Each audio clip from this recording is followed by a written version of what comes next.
صلی علی محمد وآل۔ سب سے پہلے اپنے آپ کو اور پھر آپ تمام مؤمنین کو تقوی الہی اختیار کرنے کی وصیت کرتا ہوں کہ جو شخص تقوی الہی کو اختیار کرے گا تو دنیا میں بھی کامیاب ہوگا، اور آخرت کی کامیابی کا انحصار تو فقط تقوی الہی اختیار کرنے ہی پر ہے۔ مولا کائنات کا عظیم خطبہ جو مولا نے متقین کی صفات میں بیان فرمایا ہے، وہ آپ کی سماعتوں کی نظر کر رہا تھا۔ آج بھی 2-3 جملے اس میں مولا متقین کی صفات بیان فرماتے ہیں کہ متقی انسان کی رات کس طرح ہوتی ہے، وہ اپنی رات کس طرح بسر کرتا ہے۔ مولا فرماتے ہیں کہ اما اللیل فصافون باقدامہم تالین القرآن الکریم یرتلونہ ترتیلا، کہ جب رات کا اندھیرا چھا جاتا ہے تو متقی انسان مصلی عبادت پہ آ جاتا ہے اور قرآن مجید کی تلاوت کرتا ہے، اور تلاوت اس انداز سے کرتا ہے کہ ٹھہر ٹھہر کے اور غور و فکر کر کے وہ قرآن مجید کو پڑھتا ہے۔ اور پھر جب ان آیات پہ پہنچتا ہے کہ جس میں پروردگار عالم نے جنت کا شوق دلایا ہے یا جس میں جنت کی نعمات کا ذکر ہے، تو مولا فرماتے ہیں کہ وہ اپنی سماعتوں کو اور اپنی قوت سماعت کو اور زیادہ بڑھا دیتا ہے، یعنی ان آیات کی طرف۔ اب قرآن میں جو لفظ ہے اور خود حدیث کے اندر بھی جو مولا نے بیان فرمایا ہے کہ اصغاء کا لفظ ایک سماع ہوتا ہے اور ایک استماع اور ایک اصغاء، صاد سے کہ سمع کا مطلب بھی سننا ہوتا ہے، لیکن استماع کا مطلب غور سے سننا، اور اصغاء کا مطلب کہ فقط غور سے سننا نہیں بلکہ اس کی طرف باقاعدہ جھک جانا، اپنا پورا میلان اس بات کی طرف، اور پوری توجہ کے ساتھ انسان جب کسی بات کو سنتا ہے بڑے غور و خوض سے تو اس وقت اصغاء کا لفظ استعمال ہوتا ہے۔ تو مولا فرماتے ہیں کہ وہ فقط یوں نہیں کہ اس کے کانوں میں آواز پڑ رہی ہے اور وہ غور نہیں کر رہا، بلکہ پوری توجہ کے ساتھ وہ ان آیات کی طرف متوجہ ہوتا ہے جو جنت کی ترغیب دلا رہی ہوتی ہیں، اور اس طرح متوجہ ہوتا ہے کہ گویا جنت کا نقشہ اس کے سامنے ابھی موجود ہے، کہ وہ اس دنیا میں رہ کر وہ جنت کی نعمتوں کو اپنی آنکھوں سے دیکھ رہا ہے۔ اور پھر مولا فرماتے ہیں کہ جب ان آیات پہ پہنچتا ہے کہ جس میں تخویف من العذاب، جس میں پروردگار عالم نے اپنے عذاب سے خوف دلایا ہے، تو اس وقت بھی ان آیات کو بھی بڑے غور سے پڑھتا ہے اور اتنی توجہ کے ساتھ پڑھتا ہے کہ گویا وہ اپنے گھر میں بیٹھ کے قرآن مجید پڑھ رہا ہے، لیکن محسوس ایسے ہوتا ہے کہ جہنم کی چیخ و پکار اسے اپنے کانوں سے سنائی دے رہی ہے، یعنی اتنی توجہ کے ساتھ وہ ان آیات کو بھی ٹھہر ٹھہر کے پڑھتا ہے کہ جس میں پروردگار عالم نے عذاب کا انسان سے وعدہ کیا ہے کہ تم اگر میری نافرمانی کرو گے تو تمہیں اس قسم کا عذاب دوں گا۔ گویا وہ اس عذاب کی کیفیت کو اور ان چیخوں کو کہ جو اس عذاب کے بدلے میں ان جہنمیوں کی بلند ہو رہی ہیں، اور خود جہنم کی اپنی جو ایک خاص آواز ہے وہ اس کے کانوں میں گویا وہ اس وقت سن رہا ہوتا ہے، اتنے غور سے قرآن مجید کی وہ تلاوت کرتا ہے۔ ایک دفعہ درود پڑھے محمد و آل محمد پر، اللہم صلی علی محمد و آل محمد و آل محمد۔ اور پھر مولا فرماتے ہیں کہ وہ اس قرآن کو اپنے تمام مرضوں کی دوا کے طور پہ استعمال کرتا ہے، کیونکہ قرآن مجید کی اگر ہم تعلیمات اپنائیں گے تو پھر سب سے بڑی مرض جو انسان کو لاحق ہونی ہے وہ جب انسان کا نامہ اعمال نیکیوں سے خالی ہوگا اور اسے جہنم کی طرف بھیجا جائے گا، تو یہ وہ ابدی مرض ہے۔ مولا فرماتے ہیں کہ وہ متقی انسان قرآن کی آیات پڑھ کے اپنے اس مرض کی دوا اس دنیا میں ہی پیدا کر لیتا ہے۔ تو واقعاً ہمیں بھی گویا مولا یہ فرمانا چاہتے ہیں کہ جب تم اللہ کی کتاب کا مطالعہ کرو تو فقط برکت کے لیے نہیں کہ ہم فقط عربی پڑھیں اور اس سے ہمیں ان الفاظ کے معانی بھی سمجھ نہ آئیں، بلکہ فقط یوں نہیں کہ معنی سمجھیں، معنی بھی سمجھیں اور گہرائی کے ساتھ ایک ایک آیت پر ہم رکیں اور ٹھہر ٹھہر کے پڑھیں اور ان آیات سے نتائج لے کے آگے بڑھیں۔ ایک دفعہ درود پڑھیں محمد و آل محمد پر، اللہم صلی علی محمد و آل محمد وعجل فرج۔ آج امام زمانہ کے متعلق چند گزارشات پیش کرنی ہے۔ درود پڑھیں ان کی ذات اقدس پر، اللہم صلی علی محمد و آل محمد۔ کہ امام کی جو حکومت ہے اس کا کیا نقشہ ہوگا، جو روایات میں بیان ہوا ہے کہ امام کی حکومت کی خصوصیات کیا ہوں گی، اور ایسی خصوصیات کہ جو حضرت آدم سے لے کے رسول اللہ تک نہ کسی نبی کی حکومت اور نہ ان کے زمانے کو نصیب ہوئی ہیں، اور نہ امام زمانہ کے علاوہ کسی اور امام کو ایسی حکومت اور ایسا زمانہ نصیب ہوا ہے کہ جو پروردگار عالم نے ہمارے وقت کے امام کو عطا کرنی ہے۔ تو گفتگو کا بنیادی ترین مقصد یہ ہے کہ ہم اپنی عظمت کو بھی سمجھیں اور اپنے امام کی معرفت جس حد تک بھی ہمیں حاصل ہو، لیکن ہم کوشش کریں کہ ہم اپنے وقت کے امام کی کسی حد تک معرفت ضرور حاصل کر لیں۔ روایات کے اندر جو چیز ملتی ہے اس کا خلاصہ بیان کروں گا کہ جو حکومت اللہ رب العزت نے امام زمانہ کو عطا کرنی ہے اس کی جو وسعت ائمہ نے بیان فرمائی ہے کہ من الشرق الی الغرب، مشرق سے مغرب تک کوئی کونا ایسا نہیں ہوگا کہ جہاں پر ہمارے قائم آل محمد کی حکومت نہ ہو۔ اب یہ ایسی حکومت ہے کہ جو میں نے عرض کیا کہ کسی نبی مرسل کو بھی نہیں عطا کی پروردگار عالم نے، اور نہ باقی ائمہ کو یہ حکومت ملی ہے۔ اور پھر اس حکومت کے اندر جو سب سے بڑی خصوصیت وہ یہ کہ باقی مختلف انبیاء کو بھی حکومتیں ملی ہیں، لیکن ان کی حکومت کے اندر ایسے افراد کی کمی نہیں تھی، بہت زیادہ تعداد میں تھے کہ جو بت پرست تھے۔ لیکن امام کی جب حکومت ہوگی تو جس طرح آج کل کفر اور شرک کا غلبہ ہے، تو امام کی حکومت میں اس طرح ایمان کا غلبہ ہوگا کہ ایک بڑی تعداد توحید پرست بھی ہوگی، اللہ کے رسول کو بھی مانتی ہوگی، اور مولا کائنات کی ولایت کا بھی اقرار کرنے والے ہوں گے۔ اتنی بڑی تعداد میں کہ جو حکومت عالمی حکومت ہے اور اس کے اندر ایک ہی مکتبہ فکر کی اتنی بڑی تعداد، یہ عرض کیا کسی نبی مرسل کے حصے میں بھی ایسی حکومت نہیں آئی جو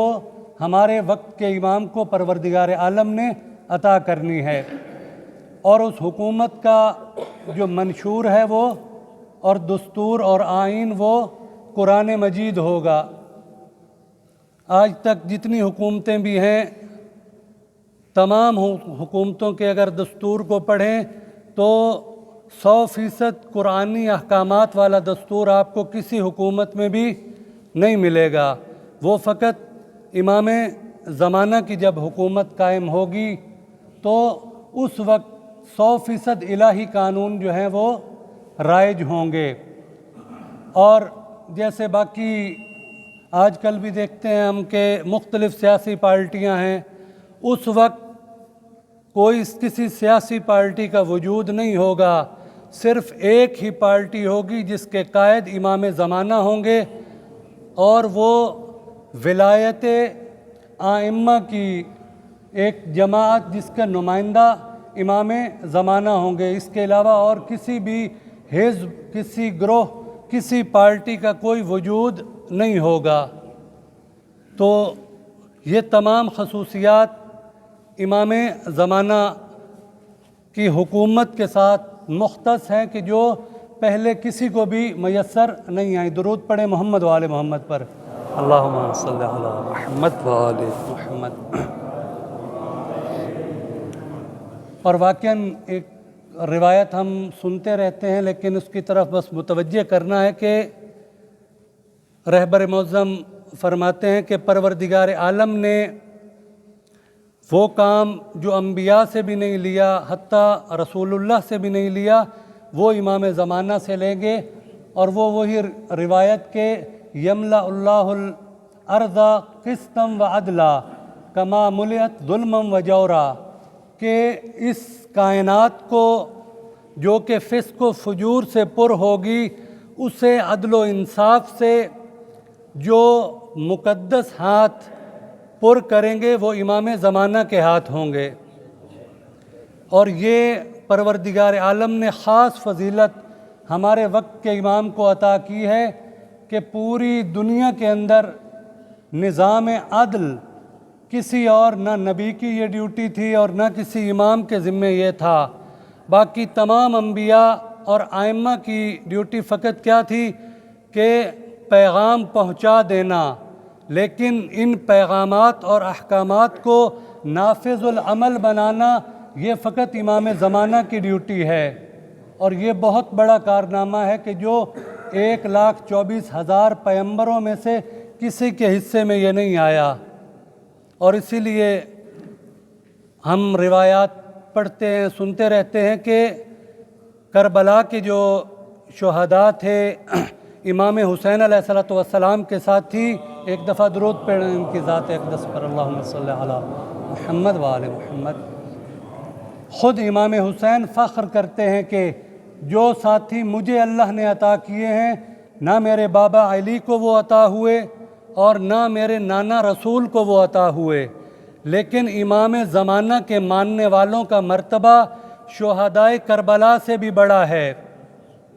اور یہ عظمت چھوٹی عظمت نہیں ہے۔ معصوم فرماتے ہیں کہ جو شخص غیبت امام میں ہمارے امر پر اور ہماری ولایت پر ثابت قدم رہا، اس انسان کو شہدائے بدر و احد کے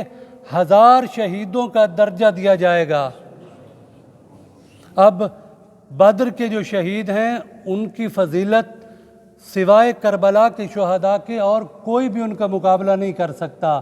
کیونکہ یہ پہلی جنگ تھی جو اسلام میں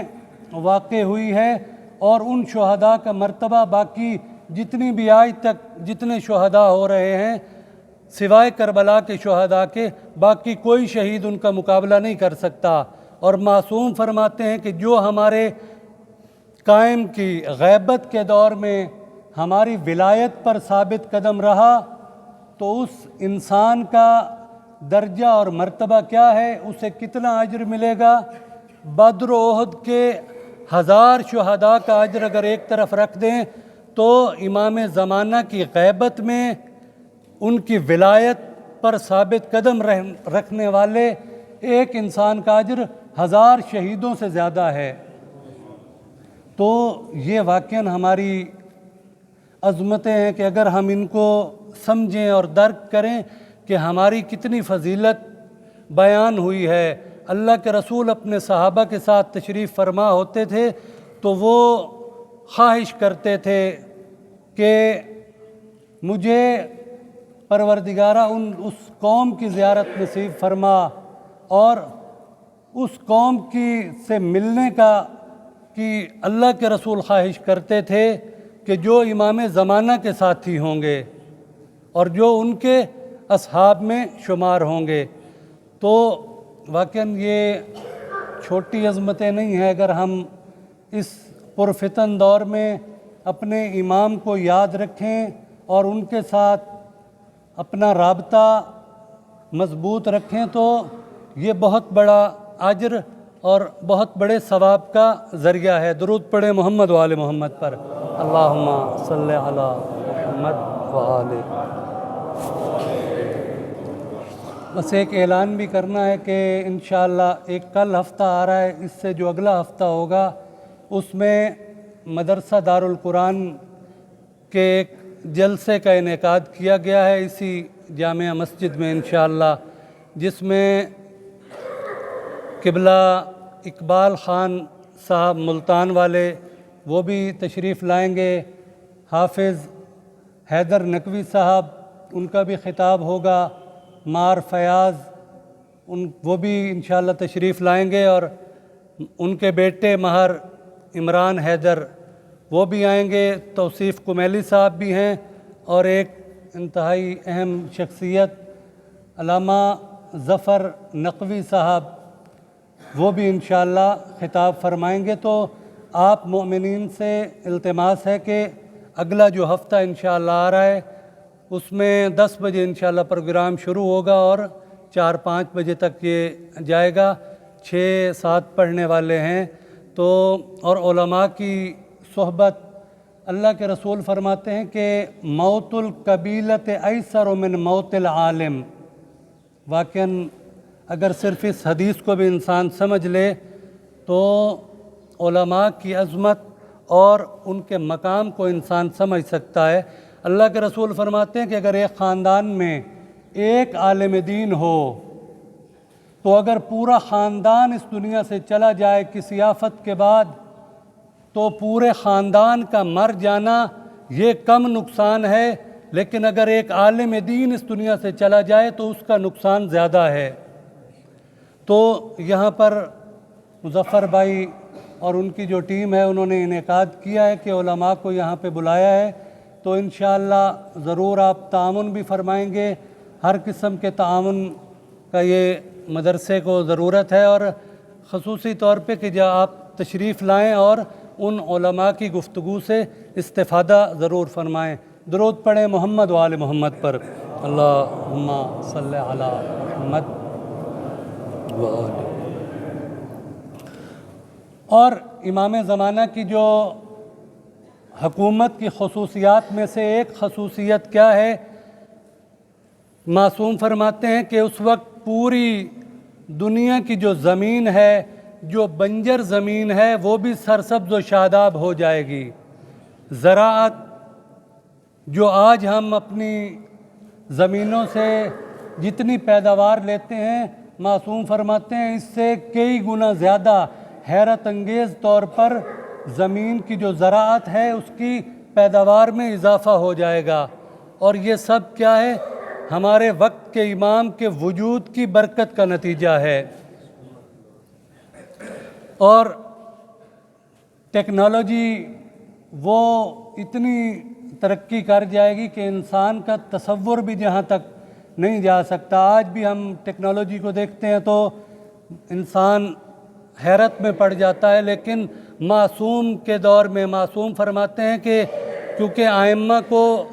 ولایت تکوینی حاصل ہے۔ ولایت تکوینی کیا ہے؟ تکوین پوری کائنات کو کہا جاتا ہے، اور اس کائنات کے اندر جو چیز بھی ہے وہ امام زمانہ کی مطیع و فرما بردار ہوگی۔ امام کے سامنے پانی، ہوائیں، دریا، خود زمین